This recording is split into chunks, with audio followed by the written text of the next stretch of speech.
y códigos pues están estructuradas en títulos, capítulos, ¿verdad? Y eso pues si nosotros lo vemos de una manera amplia pues nos puede facilitar el entendimiento y la comprensión de las normas. En este caso esta ley está compuesta de 7 títulos. 7 títulos que el primer título pues se refiere a las disposiciones generales de la ley, al objeto de la ley, ¿verdad? Esas cosas, la finalidad de la ley.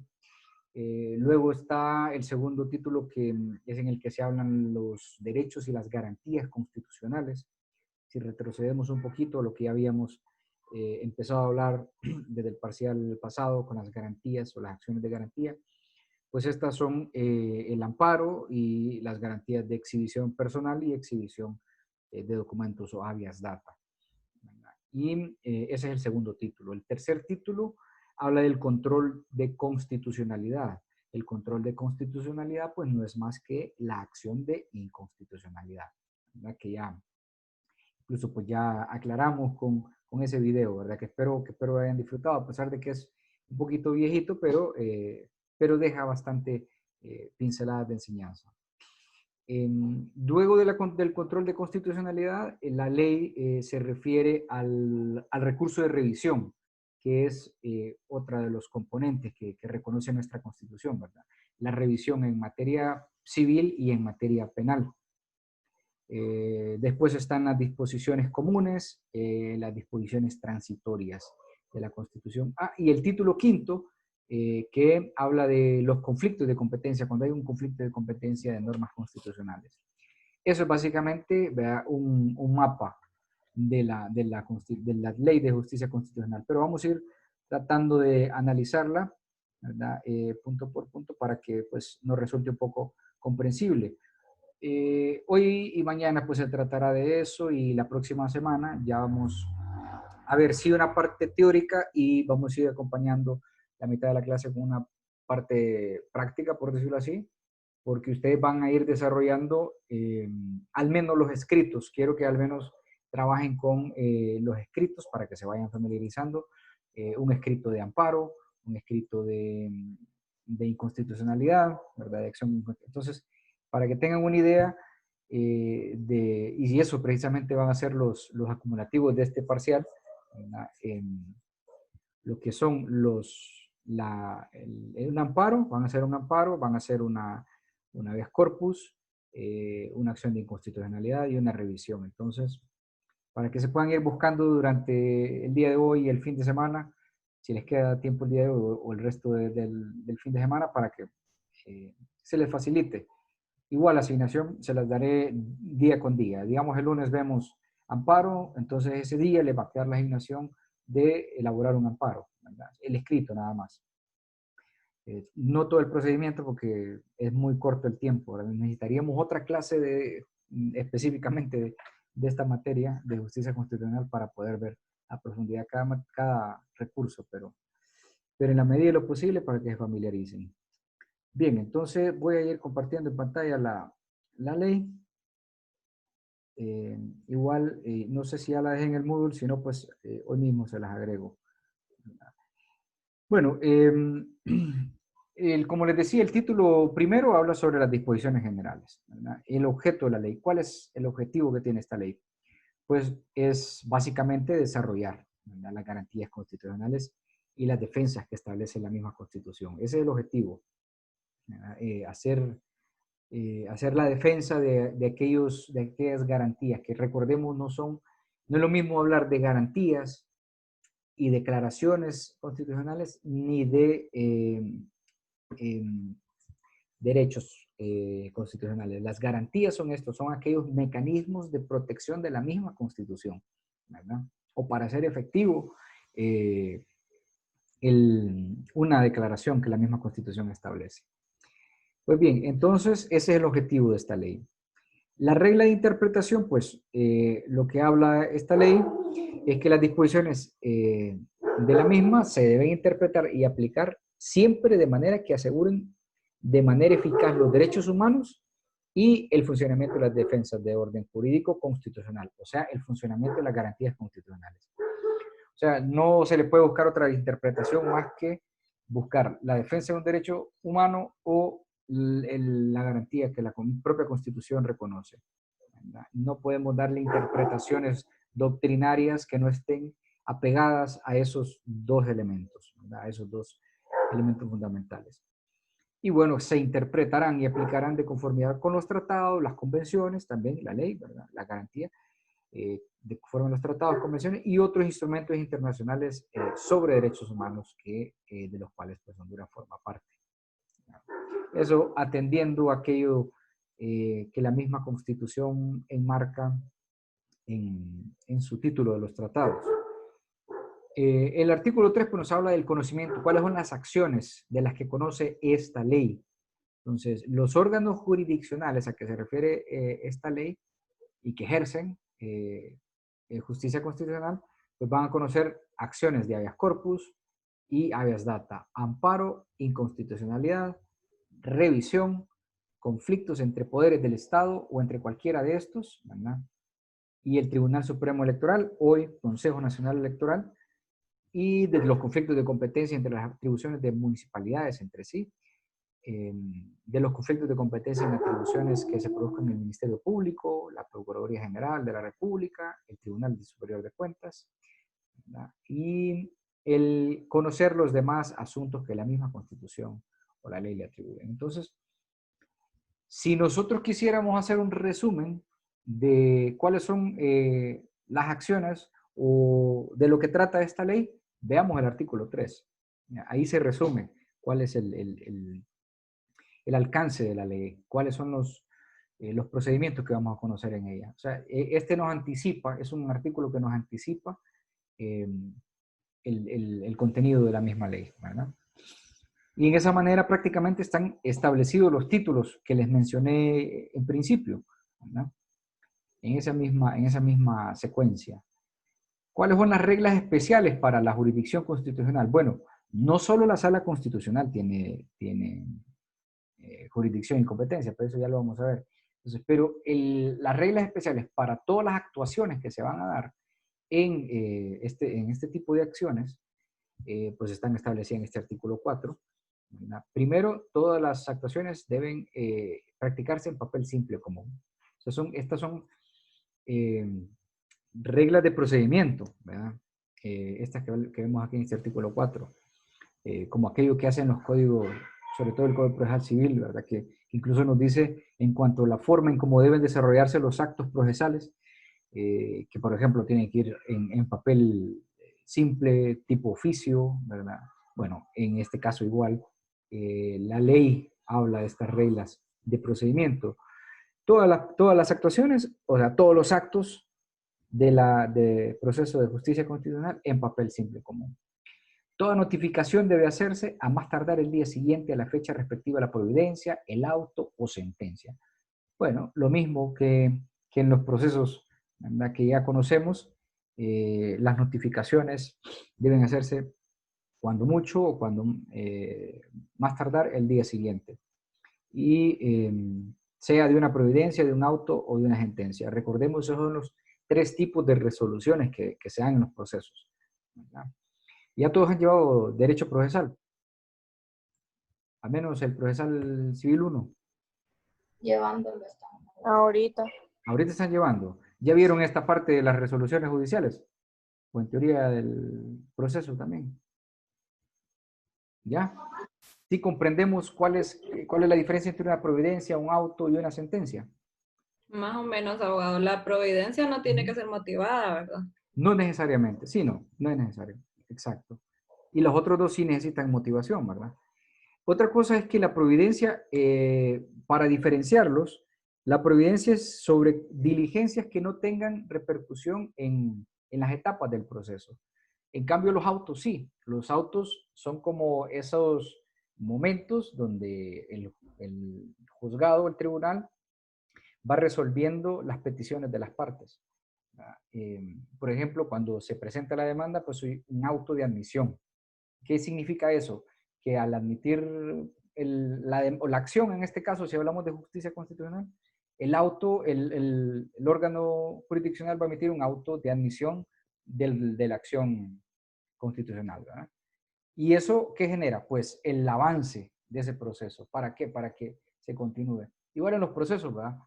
¿Se avanza a qué? A la emplazamiento del demandado o si es en otra materia, en penal, tal vez, que se ponga a la orden el acusado del ente jurisdiccional, ¿verdad? Van dando impulsos al proceso, los autos.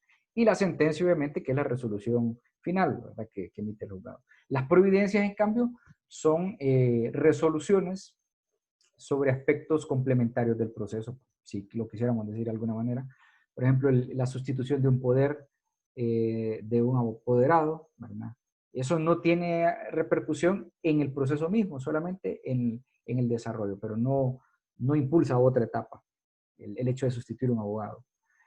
O el hecho de señalar otra audiencia, si una audiencia que ya se inició, o de ahí necesita citar a las partes, pues entonces a través de una providencia. Y eso no necesita motivación, porque ya los autos van motivando el curso del proceso. Entonces lo mismo pasa aquí, ¿verdad? Lo mismo pasa en el proceso constitucional. Y como tal, expresa este numeral 2, hay que notificar cada una de esas resoluciones el día siguiente más tardar. La tramitación y la resolución de la acción en el caso del habeas corpus y la exhibición personal, perdón, debe ser prioritaria. Eso es fundamental en estas materias. Es prioritario, o sea, es de inmediato que debe resolverse. Respecto de cualquier otro asunto que estuviera conociendo el órgano jurisdiccional. En defecto de tal acción, pues la prioridad corresponderá por su orden a la habeas data, amparo y a la de inconstitucionalidad. O sea, este numeral 3 nos da el orden en que deberá atenderse cada una de las acciones. Lo primero, pues el habeas corpus es porque necesitamos resolver sobre la libertad de una persona, ¿verdad? Y eso, pues, es necesariamente de inmediato cumplimiento, de inmediata atención. Es una urgencia, como cuando llega un paciente, ¿no? A un hospital, a emergencia, no se le va a dar el mismo trato a un paciente de una consulta externa o una consulta normal al que llega pues gravemente herido. Es una situación análoga que pudiéramos comparar, ¿no? No es lo mismo estar hablando de una libertad o de un incluso pues peligro de vida o de integridad corporal si se está torturando a una persona, a el hecho de que me vulneraron un debido proceso a mí, ¿verdad? Como en un amparo. Entonces hay que atender primero el habeas corpus. Y en ese sentido, en ese orden, el habeas data porque se pueden ocultar los documentos, ¿verdad? Si eso es lo que necesitamos, que se exhiban documentos, pues entonces sabemos que en la brevedad del tiempo se pueden destruir o modificar o extraviar, ¿verdad? Y luego el amparo, que es el respeto de derechos fundamentales y derechos humanos también. Y por último, la acción de inconstitucionalidad, ejercer ese control, si realmente una norma es contraria a la Constitución. Ya está, ahí nos da este numeral 3, cuál es el orden prioritario de atención. El número 4 pues habla de que interpuesta cualquier acción constitucional, los órganos jurisdiccionales van a proceder de oficio los trámites. O sea, aquí, como se trata de ese rango, ¿verdad? A diferencia de los procesos comunes, que las partes van impulsando, ¿verdad? En muchos sentidos el proceso, en esta etapa no, únicamente el iniciar, el que viene a instancia de parte, quizá, pero el desarrollo del mismo, ¿verdad? Va a ser por de oficio, por el órgano jurisdiccional que esté conociendo la acción constitucional, ¿verdad? En la tramitación de las acciones de exhibición personal, de habeas data, de amparo e inconstitucionalidad, va a prevalecer siempre el fondo sobre la forma. O sea, si nosotros obviamos, por ejemplo, algunas cuestiones de forma, eso no va a ser fundamental para que se mande a subsanar algo.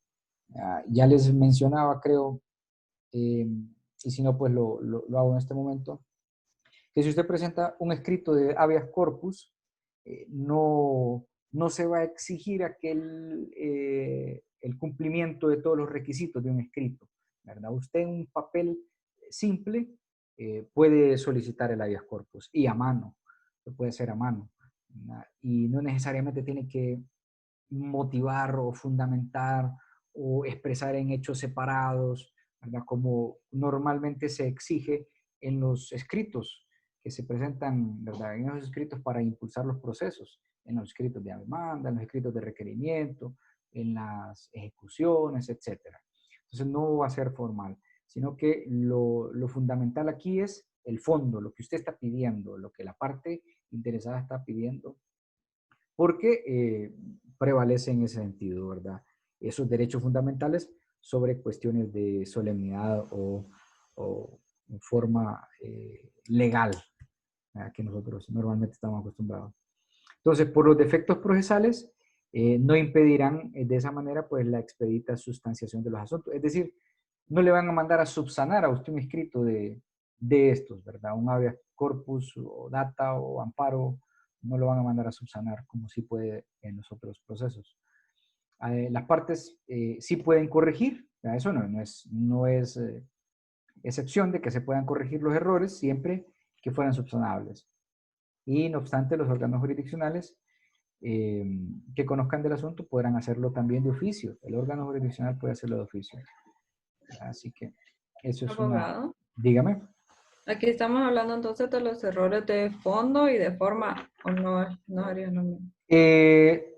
No, serían los efectos subsanables. Pueden ser en ambos sentidos. Pueden ser en ambos sentidos. Puede que se cometa un error de fondo, que tal vez el derecho que se está exigiendo no es propiamente, si estamos hablando, por ejemplo, en el amparo, ¿verdad? El amparo es para proteger derechos fundamentales reconocidos por la Constitución. Entonces, nosotros pudiéramos confundir un derecho de libertad de asociación con un derecho de circulación, por decir algo, ¿verdad? Y se nos está siendo violentado por un órgano del Estado. En este caso, el amparo, o sea, estas acciones aplican para cualquier institución del Estado, no solamente en asuntos judiciales. Lo que pasa es que quien los conoce son órganos jurisdiccionales. Pero usted puede poner un amparo por una acción cometida por la policía, por la Secretaría de Salud, por la Secretaría de Educación, por cualquier órgano del Estado. Puede interponer un amparo.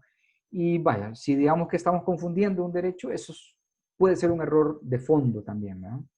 No es lo mismo resolver sobre una asociación, un derecho, una libertad de asociación, que una libertad de expresión. Son dos cosas distintas. Eso puede ser subsanable. Pero el hecho de que usted se haya confundido en eso no quiere decir que no se le va a dar curso a su pretensión. El órgano jurisdiccional le va a dar curso. Y en la medida que se va desarrollando el trámite, se va a enterar de que lo que usted realmente estaba pidiendo no era la libertad de asociación, sino el derecho de libertad de expresión. Y Pero se sí lo subsana. subsanan, ¿verdad? Sí, se subsana, sí. Pero, como le digo, se subsana, pero eso no evita de que se le dé curso. No suspende, pues, el curso del proceso. En cambio, en los otros procesos, sí. Usted, por ejemplo, presenta una demanda con un defecto de forma, el órgano jurisdiccional se lo va a devolver, le da un plazo a usted para que lo corrija. Y si usted no lo corrige, entonces se archiva, ¿verdad? Se archivan las diligencias. Queda prácticamente como que desistió de la acción.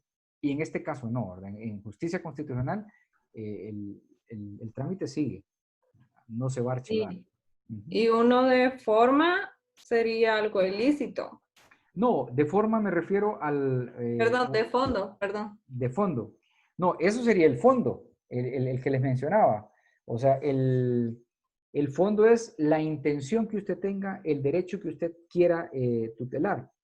Pudiéramos confundir, por ejemplo, en cuanto al fondo, la exhibición personal con el habeas data. Pudiera ser, ¿verdad? Que pongamos un habeas data y cuando lo que queremos es un habeas corpus. Eso es el fondo, la intención del derecho que usted está reclamando. En cuanto a la forma, sería el procedimiento, ¿verdad? Que estamos siguiendo o la forma de redacción en en un escrito. Por ejemplo, usted estaba, en cuanto a la forma, tenía que acusar por una violación a un derecho fundamental a la Dirección General de Tránsito, ¿verdad? Y a quien está acusando usted es al policía que le detuvo, ¿me entiende? Entonces un defecto de forma, porque el error está en la persona ante quien está violentando el derecho fundamental.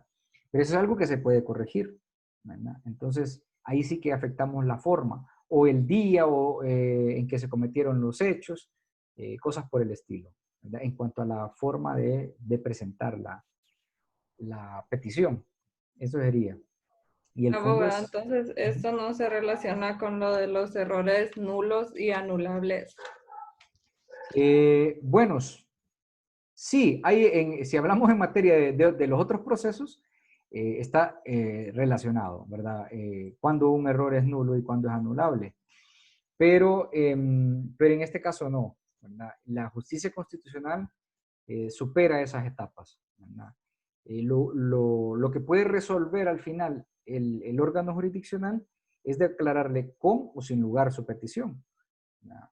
Por ejemplo, si usted está pidiendo un habeas corpus alegando de que hay una detención ilegal de una persona, usted es la abogada de esa persona y no se lo exhiben, pero realmente solamente es porque usted, ¿verdad? Bueno, vamos a decirle, porque yo como abogado estoy queriendo meter cizaña o qué sé yo, entonces lo que va a suceder es que me van a declarar sin lugar el habeas corpus, porque el imputado sí fue puesto a la vista del órgano jurisdiccional, ¿verdad? O no fue puesto a la vista en las 24 horas porque hay otros elementos de investigación y sabemos que se puede extender hasta las 72 horas la detención, ¿verdad?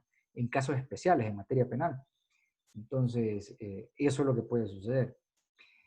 Pero no nos van a anular un proceso a la mitad, ¿no? En justicia constitucional.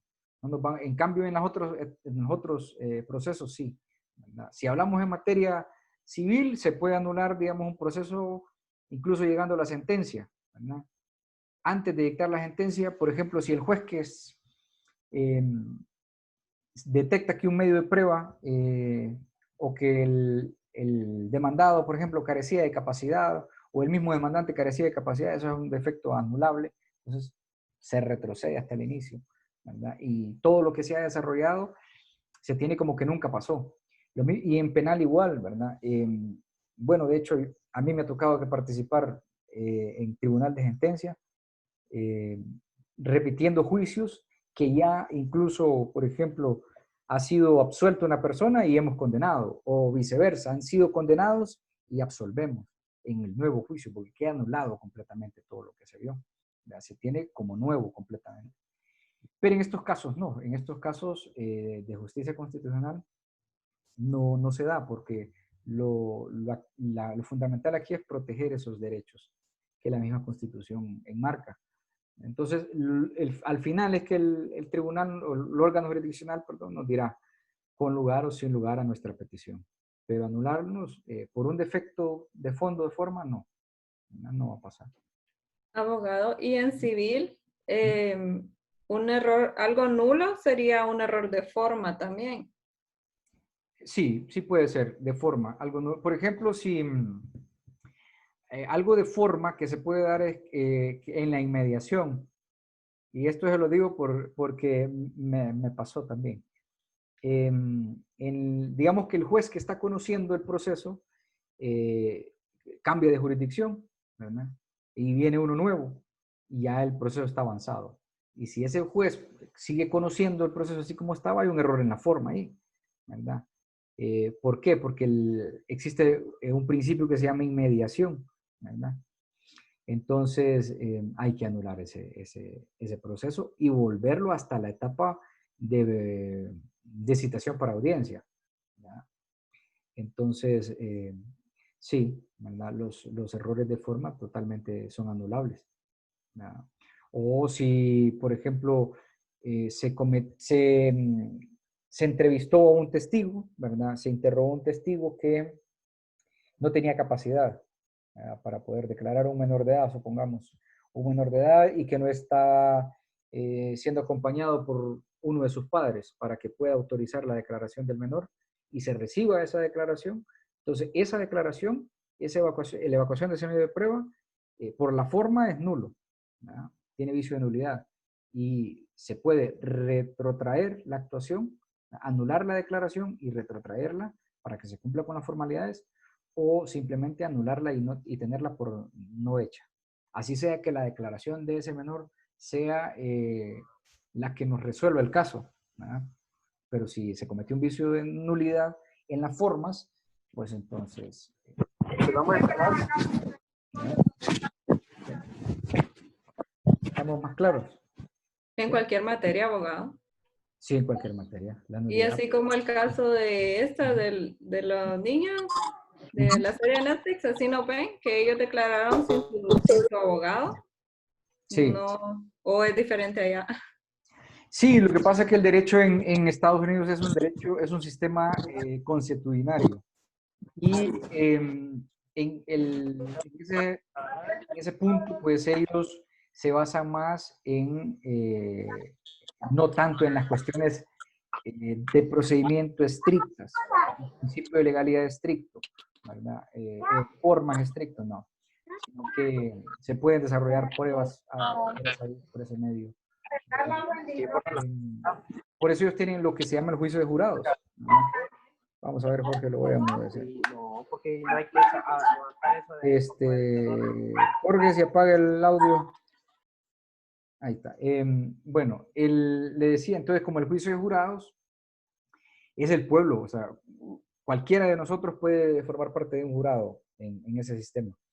Mientras que en nuestro procedimiento no, ¿verdad? Nuestro procedimiento es latino y está basado en principios de legalidad estrictos y de procedimientos estrictos.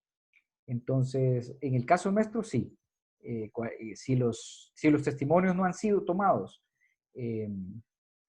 siguiendo las reglas de procedimiento, se tienen como prueba prohibida o prueba ilícita. Y por lo tanto, anulable. ¿Verdad? En esos escenarios, ¿no? En los anglosajones, no. Ellos pueden tomar una declaración así. ¿No? Esa es la diferencia. Mire qué bien acompañada está Brici.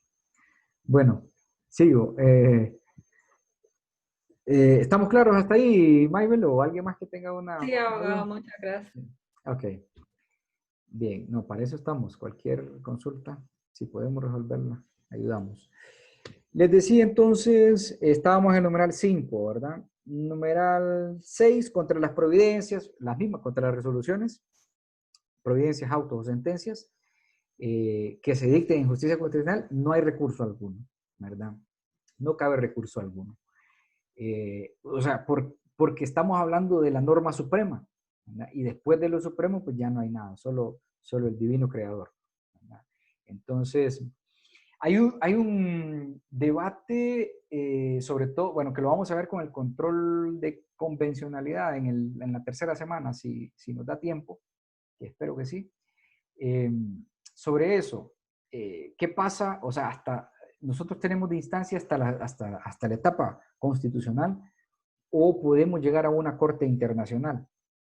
Bueno, la diferencia es que sobre estos asuntos, como estamos hablando de derechos humanos reconocidos por el Estado en la Constitución, entonces llegan hasta la Constitución. Ahí es el tope. Por eso no hay, ¿a quién le vamos a recurrir?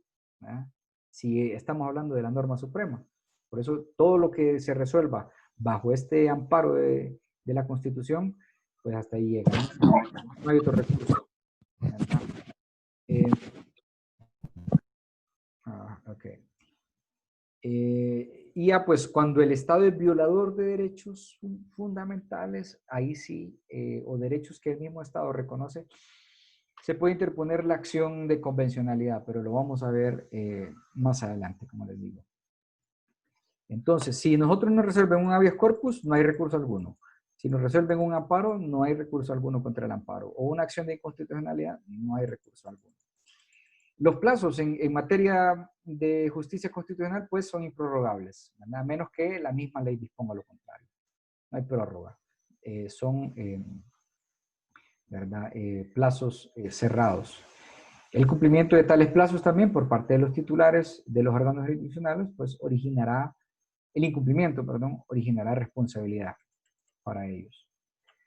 Volvemos a ver este tema, este famoso tema de la supremacía de la Constitución. Bueno, el artículo 5 habla de eso, del ejercicio de la justicia constitucional. Pues en el ejercicio de la justicia constitucional solamente están sometidos a la Constitución y a la ley. ¿verdad? Después de la Constitución no hay nada más, que es lo que les mencionaba. Ahí luego vemos los principios, ¿no? El principio de inmutabilidad de las sentencias o de la aclaración y corrección de errores. La inmutabilidad es que no pueden mutarse, no pueden cambiarse, pero sí se pueden aclarar y se pueden corregir los errores. Entonces, los órganos jurisdiccionales en el ejercicio de la jurisdicción constitucional no pueden variar, modificar, ¿verdad?, sus sentencias después de firmadas. Lo que les mencionaba con la famosa sentencia, ¿no?, que ustedes mismos pudieron analizar sobre aquel caso famoso de la inaplicación de algunos artículos de la Constitución. Después de firmada, el magistrado que quiso retirar la firma, pues estaba obviamente violando este principio de inmutabilidad porque no puede ser modificada. Su decisión, si él había decidido y había firmado, no podía cambiar otra vez esa decisión, ¿verdad? Sí se pueden aclarar únicamente para aclarar esos conceptos oscuros. Si la sentencia no es clara, ¿verdad? Entonces se puede aclarar o se pueden corregir errores materiales. Un error material es un error como el que llamamos de dedo, ¿no?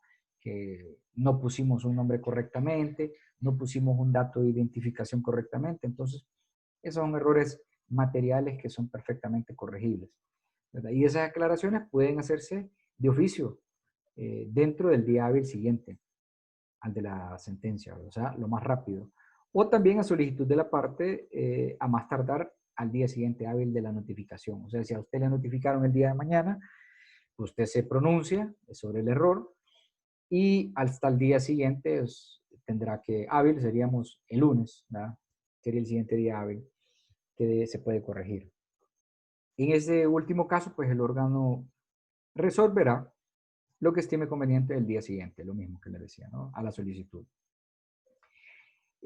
Sobre la jurisdicción, bueno, aquí vemos que la Sala de lo Constitucional, nosotros pues no tenemos un Tribunal de Justicia Constitucional separado de la Corte, sino que está dentro de la Corte, que es la Sala, en la que ejerce la jurisdicción, integración. Entonces, las funciones que la presente ley le atribuye a la Corte Suprema serán cumplidas por medio de la Sala Constitucional, a la que corresponde pues la jurisdicción constitucional. Y esta está integrada por 5 magistrados, ¿verdad?, designados por el pleno de la misma, por los 15. Entonces recordemos, las otras salas tienen 3 cada una: la sala penal, la sala civil, la sala de lo laboral y contencioso administrativo tienen 3 magistrados. Solo la constitucional tiene 5. Bueno, el carácter de las sentencias pronunciadas por la Sala Constitucional por unanimidad o mayoría. Las sentencias que son pronunciadas por unanimidad de votos de la sala, si los 5 miembros de la Sala Constitucional votan, pues tienen el carácter de definitivas. Se entiende que están emitidas por la Corte Suprema y tienen carácter definitivo. No hay discusión. Entonces, como esa sentencia que ustedes analizaron fue resuelta por unanimidad, los 5 votaron en esa noche, pues, a favor. Al día siguiente se retractó uno, pero no valía eso, está fuera del procedimiento. Entonces se tuvo por definitiva. Y en los casos en que no resultare unánime los votos, o sea que hubiera uno de los miembros de la sala que no esté de acuerdo, o 2 o 3, ¿verdad?, entonces ya no se resuelve por unanimidad, sino que se resuelve por mayoría. ¿Y qué pasa? Bueno, el asunto deberá someterse de conocimiento y decisión al pleno, a los 15 magistrados de la Corte. Ya deberán decidir los 15, no 5, sino 15. Y debe someterse, pues, para tal efecto, se van a remitir el asunto con todos los antecedentes. Cuando refiere a todos los antecedentes, todo el expediente, ¿verdad? Todo el expediente se va a remitir a la presidencia de la Corte. Y pues quien en un acto debe convocar al pleno dentro de los 10 días siguientes hábiles, ¿verdad?, de que se han recibido. Y va a ser el pleno el que decida. El pleno puede decidir por mayoría o por unanimidad. Puede quizás que cambie de opinión uno de los jueces, ¿no?, en ese momento, pero normalmente entenderemos que será por unanimidad porque nadie va a corregir un error, una resolución que ya había dado. Bueno, eso sobre la parte general. Nos vamos a quedar hasta aquí hoy, porque lo que sigue pues es sobre ya los aspectos